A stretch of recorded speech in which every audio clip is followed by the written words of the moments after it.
I was a bacher in yeshiva at the time, and needless to say, this was a tremendous shake-up for the bachrim, who heard words that they never heard before.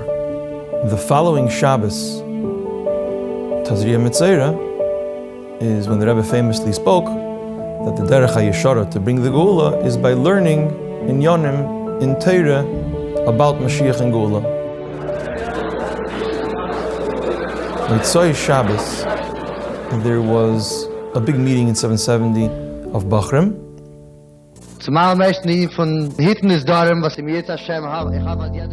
And they created little groups of Bachrim that would take on certain things. For instance, some Bachrim would work on strengthening this Darim of the yeshiva. Some would work on sending out Bachrim to go speak in other yeshivas outside of Crown Heights in the New York area.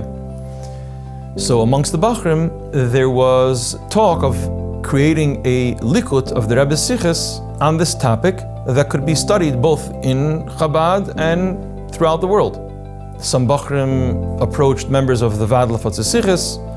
A group of 7 or 8 Sichos was put together, prepared as a kuntris and given into the Rebbe, and that is this kuntris called Likutis Sichos B'inyani Geula Mashiach Aleph. And this came out Sunday, Zion Ear, the day after the Sikha of Tazria Metzera, and it has within it 8 Sichos from Likutis Sichos about this topic of Geula and Mashiach. This became the go-to book to really take the Rebbe's words from the Shabbos Farbrengen and to put it into action. There was a request from the Hebrew-speaking to translate the Sichos into Hebrew because the Sichos from Likutis Sichos were muge in Yiddish. From the 8 Sichos that were published in the first booklet, they chose the 4 that were the more lamdische Sichos and that had Hebrew translations, and prepared for print another kuntris called Chidushim Ubiyurim Behilchos Melachim Prakim Yud Aleph and Yud Beis. Here already, the Sikha from Tazria Metzera was already muge, so they quoted in the Pesach Davar the words that the Rebbe says that the derech HaYeshara to be mezarez bias Mashiach Tzidkenu B'Peil Mamash is through learning, and this came out on Thursday after the Shabbos that the Rebbe spoke Tazria Metzera. And during that time, the Rebbe would be magia a sikha from the Shabbos Farbrengen every single week. And in order to accommodate both the Yiddish-speaking crowd and the Hebrew-speaking crowd, they would alternate. 1 week the Rebbe would be magia in Hebrew and 1 week in Yiddish. When the sikha was mugi in Yiddish, the Kfar Chabad would translate the sikha into Hebrew and they would publish a translation. This section of the Kfar Chabad that had the sikha was called Dvar Malchus. There was a Hiseiderus in Eretz Yisrael by some Chassidim, led by Rabbi Tuvia Peles, to share the Sichos that the Rebbe was speaking with the whole country, with the whole Israel. When he asked the Rebbe that rather than just make copies of the Kfar Chabad, it should be published as its own booklet, the Rebbe agreed, and from that week on, the copies now became a booklet called Dvar Malchus, and it contained the Mugadike Sikha from the Shabbos before. If there was a Mugadike Maimer, he would put that in.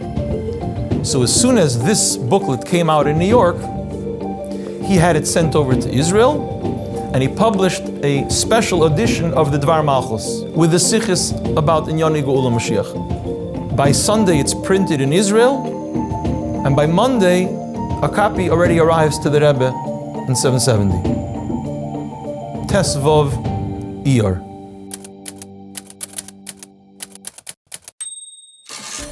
The Rebbe comes out of his room 3:15 to go to Mincha, and he's holding in his hand the Dvar Malchus that just arrived from Israel. Hitzah Miyuched, a special edition, and he hands it to Rabbi Groner, and he says to him, "Mir soll das abdrucken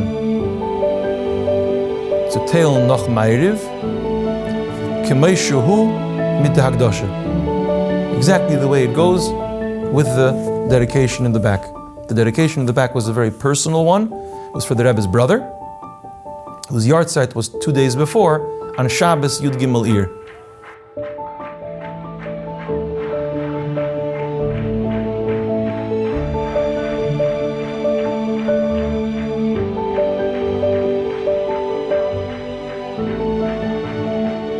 after Mincha was over, approximately 3:30, the Rebbe walked over to the second stender and started to speak a Sikha. Sikha is very Gishmak a Sikha. The Rebbe spoke about the continuity of the 3 days.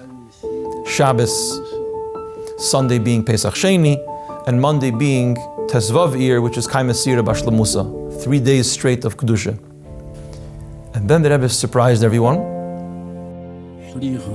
Und all der Gesetz hat vieles Meile Wege in Meimer in Pnimis Hatere. The Rebbe announced in the Sikha that he's going to be giving out a Maimer Chassidus after Ma'ariv, Bli Neder.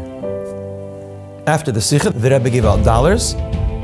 In the middle of the dollars, one of the members of Vadla Sichas came running in, Rabbi Shalom Jacobson. He went over to Rabbi Groner because he had heard that the Rebbe wants that Sikha printed.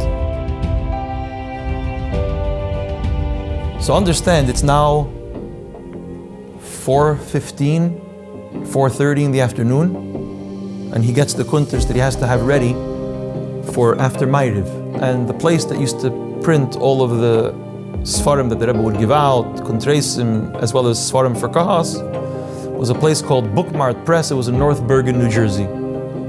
45 minutes to an hour drive from Crown Heights. So the earliest he could arrive there is 5 o'clock, 5:30, and he has to print 10,000 booklets to be ready so he can be back in Crown Heights for 8:30 for Ma'ariv, because after Ma'ariv the Rebbe is going to give out this booklet. How such a thing is possible? Only the Rebbe can do that. By the time the Rebbe came out from Ma'ariv, the books did not yet arrive to 770. The Rebbe was going to daven Ma'ariv downstairs, then go back up to his room, and a little while later, come back down to give out the kuntras. It was interesting because the Rebbe usually comes downstairs with a siddur. Here the Rebbe came down, he was finished Ma'ariv already.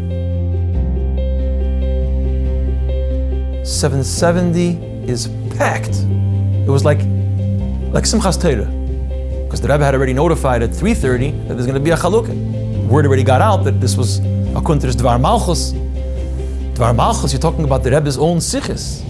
That was also unprecedented. The Rebbe had given out a Maimer, given out a Michtav Klali, but not a likut of sichis of his own. And the Rebbe started to give out the Dvar Malchus. It was a sight to behold. The Rebbe's face was beaming. I mean, something very, very special.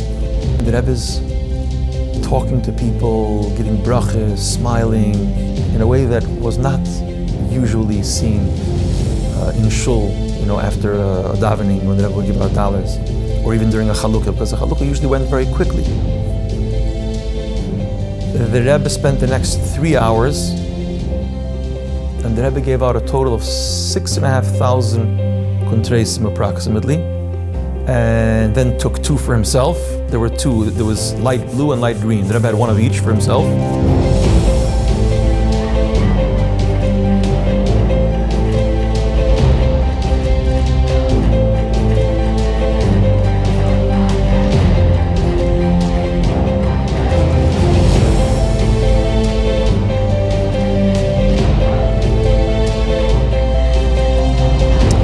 And you can imagine that Chassidim were not in a rush to go home. People sat down and just started learning not just a sikha from the Rebbe, but learning a sikha from the Rebbe that they just received from the Rebbe's holy hand. I mean, what a schus, what a treasure. Rarely did the Rebbe give out his own Torah, and obviously if he gave it out, he wants us to learn it. And learn it not just to learn it, but learn it so it becomes part of us, so we start to think differently and act differently and live differently. That was the reason why the Rebbe gave it out. And that is eternal. Whether you were physically there and you got the kunters from the Rebbe, or you weren't there and you're learning the kunters now for the first time, the effect is the same, the goal is the same, the impact is the same. To internalize the Rebbe's Torah, and that is the derech hayishara to be mizares bias Mashiach Tzidkenu b'peil mamash.